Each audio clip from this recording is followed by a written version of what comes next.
kan sudah banyak yang nanya soal tokso bolak-balik.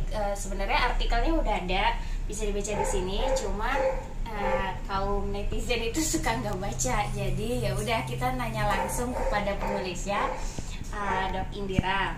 Dok Indira ini praktek di The Pets di Cinere ya, Mbak. Oke. Nah, jadi sebenarnya tokso itu apa sih, Dok? Toksoplasma itu sebenarnya adalah parasit.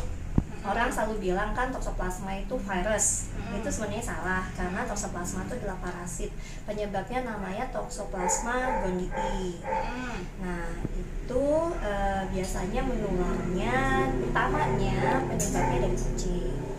Host utamanya ya, hostnya itu inang utamanya itu adalah si kucing. Itu toksoplasma itu juga siklus hidupnya macam-macam. Nanti ada yang dari Wolkista, kemudian Zitakizoid, kemudian jadi Bradizoid. Nah, itu penularannya dari Wolkistanya itu yang dikeluarkan oleh si kucing. Kucing ini mengeluarkan Wolkistanya dari mana? Jadi si kucing ini kan terinfeksi nih oleh si parasit ini, si toksoplasma. Di dalam tubuhnya itu si parasitnya akan melepaskan diri, kemudian akan terjadi fase seksual, utamanya di sini nih. Nah, terus udah gitu setelah keluar dari tubuh si kucing itu lewat feses, dia berkembangnya di dalam pencernaan si kucing. Nah, itu butuh waktu sekitar beberapa hari untuk kemudian dia infektif, kemudian dikeluarkan melalui fesesnya. Nah, setelah itu si Wolkistanya kan keluar nih lewat feses. Dia butuh waktu juga selama 24 jam untuk kemudian dia benar-benar jadi infektif banget, menular ke hewan yang lain ataupun menular ke manusia. Jadi nggak kemudian si kucing ini kena tokso misalnya, dia keluarkan feses, ada Wolkista, langsung dia infektif, enggak, dia butuh waktu 24 jam. Oke. Apakah tokso ini inangnya memang hanya kucing aja? Jadi memang kenapa sih si kucing ini suka jadi kambing hitam penularan tokso, karena jadi si toksoplasma ini kan dari Wolkista, kemudian Trichizoid, terus Bradizoid. Wolkista ini terjadinya di fasenya tuh adanya hanya di kucing. Wolkistanya kemudian butuh waktu 24 jam, kemudian akhirnya infektif. Si Wolkista ini yang sudah infektif ini dia tahan di dunia luar itu dengan panas, terik panas tuh kuat dan bisa hidup beberapa tahun ya. Ini si Wolkista ini kemudian kan kena angin misalnya, kemudian menempel di sayuran. Si sayurannya cuma tidak dicuci, langsung kita makan kayak lalapan gitu, dimakan oleh manusia. Kita ketularan toksoplasma. Atau bisa jadi si Wolkistanya ini tertelan oleh sapi misalnya, atau mamalia yang lain, kambing atau sapi nih. Sama si kambing sama sapi di dalam tubuhnya akan Zitakizoid. Nah, Zitakizoidnya kan akan berkembang nih, terus kan akan berakhir di dagingnya, daging si sapi ini. Terus dagingnya dimakan nih sama kita. Dagingnya belum dipanaskan, kayak kita makan sate atau makan steak yang setengah matang, terus termakan oleh kita, itu juga bisa menular gitu. Jadi nggak serta-merta langsung dari kucing langsung ke kita, enggak. Jadi memang ada host intermediate ya. Intermediate tuh bisa semua hewan mamalia bisa menjadi perantara. Jadi nggak kemudian semua kucing itu pasti mengandung toksoplasma. Supaya dia kena toksoplasma kan dia juga harus tertular dulu. Jadi kalau nggak ketularan berarti kucingnya Mbak Vivi kan sehat tuh, artinya nggak menularkan ke Mbak Vivi. Atau misalnya bisa juga seperti ini, ada kucing dengan toksoplasma nih, kemudian dia kan mengeluarkan lewat fesesnya, dia kan butuh 24 jam untuk kemudian infektif. Ya kalau orangnya males nih, pupnya dibersihin baru 2 hari, ya mungkin bisa aja kena. Tapi kalau kita rajin bersihkan, karena kan butuh waktu 24 jam, kita minimal ya paling ya sehari kan bisa 3-4 kali bersihkan pup ya, kalau kucing kita banyak ya. Itu kita akan terhindar dari toksoplasma juga gitu. Jadi bisa aja kalau rajin bersihin ya resiko itu jadi kecil ya gitu. Itu kan kalau yang punya kucing. Kalau yang nggak punya kucing kayak tante saya nih, 34 tahun nggak pernah pelihara kucing, nggak suka yang namanya kucing, tapi dia bisa kena toksoplasma. Dari mana? Ya dari daging setengah matang, dari sayuran yang dicuci nggak bersih, atau misalnya nih Mbak, yang paling sering nih dari daging mentah. Kita cuci kita habis pegang daging nih, dagingnya mengandung toksoplasma, kita lupa cuci tangan. Atau misalnya daging kita mau potong nih pakai pisau, dipotong si dagingnya, terus nggak dicuci nih, cuma dikasih air doang begini, terus kita potong lah si semangkanya kita makan, ketularan lagi kita gitu. Jadi intinya kebersihan sih sebenarnya. Mereka anjurkan seperti ini, ya udah kalau misalnya mau promil gitu kan, saya baru tahu itu artinya program hamil, selama ini tahunya itu kayak makanan bayi.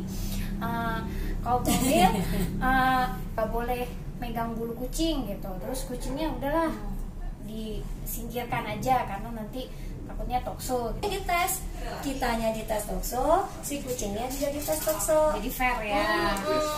Jadi kalau bisa ketahuan semuanya masalahnya gimana dan penanganannya gimana. Dan itu kan bukan virus. Kalau virus kan kita akan lebih sulit untuk mengobati karena kan tergantung sama daya tahan tubuh. Ini kan sebenarnya parasit yang bisa diobati dengan antibiotik sebenarnya. Jadi kita konsentrasi aja ke kucingnya. Intinya kalau si hewan ini sehat, pasti pemiliknya pun juga sehat gitu. Jadi kalau si kucingnya dia free tokso, kita pun kan juga memelihara juga akan lebih tenang. Seandainya pun positif, ya kucingnya diobatin dulu daripada kucingnya dilepas ke orang lain atau dikasih dan sebagainya. Kenapa nggak konsentrasi ke kucingnya aja? Pegang-pegang aja nggak ada masalah karena dia nggak menular lewat air liur. Jadi nggak akan nempel di bulu kucing gitu, nggak akan kita ngisap bulu kucing kemudian toksoplasma gitu. Dan yang setahu saya toksoplasma itu bukan menyebabkan kemandulan, tetapi yang berbahaya apabila dia hamil kemudian kena ke anak, bisa biasanya keguguran atau mengakibatkan kecacatan pada si janin.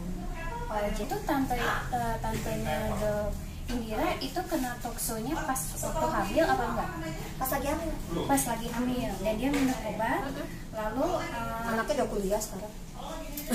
Berarti itu baik-baik aja. Berarti 20 tahun yang lalu teknologi, maksudnya ilmu kedokteran, ilmu pengobatan sudah segitu maju ya kan?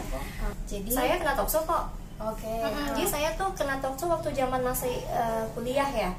Itu kan ada IgG sama IgM. Jadi kalau IgG itu adalah infeksi yang lampau, artinya kita sudah pernah kena tokso dan tubuh kita membentuk antibodi terhadap si toksoplasma ini. Pas lagi hamil pun masih pelihara kucing. Jadi yang saya lakukan adalah walaupun saya tahu bahwa saya IgG saya udah positif, cuma kan saya tetap menjaga. Saya selalu menggunakan masker dan selalu cuci tangan karena si tokso ini dia sangat rentan dengan pH sabun. Saya ke Objin waktu itu tes toksoplasmanya, ternyata dia positif IgG-nya. Objin saya santai, nggak ada masalah. Oh nggak apa-apa, aman. Aman karena sudah pernah dan bentuk antibodi. Iya. Dok Indira sendiri ini punya anak ternyata kan. Ada orang yang pengen tetap pelihara kucing. Sebenarnya tuh langkah-langkah supaya kucing ini tidak jadi inang tokso itu harus apa? Yang pertama, jangan diberikan makanan yang mentah. Kalau bisa kucing harus udah kenyang di rumah supaya dia nggak cari makanan di luar, kayak misalnya garuk-garuk sampah, kemudian menemukan ayam mentah, ayam mentahnya kemudian ternyata mengandung tokso, dimakan sama si kucing, terus dia tidak memakan tikus kayak gitu.